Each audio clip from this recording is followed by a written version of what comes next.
Diabetic Pedal Osteomyelitis, Concepts and Controversies, Part 1. My name is Marlena Jbara. I'm a bone and joint radiologist from Staten Island University Hospital at Northwell Health, and it is my pleasure to speak with you today. Approximately 422 million people were affected in 2014, and this is a nice chart which looks at the expenditure versus the prevalence. The top 25 countries afflicted with diabetes in 2010 versus spending in international dollars clearly puts the United States ahead of the pack. And it is a far way back, but India and China are also major consumers of countries afflicted with diabetes. The number of people with diabetes in 2013.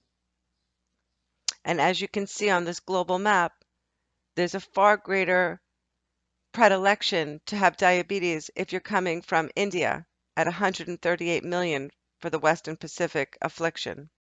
The diabetic foot represents a mixture of pathologies, including peripheral vascular disease, Charcot neuroarthropathy, foot ulceration, osteomyelitis, and limb amputation. And as you can see from this X-ray and clinical picture on the right, what we're pointing to are the soft tissue ulcerations that provide a pathway ingress towards the bone with poor healing potential, resulting in osteomyelitis. Dr. Frickberg characterized the locations of Charcot, which would be a useful piece of information to differentiate from osteomyelitis. And we can see that greater than 75% of Charcot involves the Chopard, Lisfranc, and MTP joints, with additional areas involving the calcaneus and tibiotalar joint totaling less than 15%.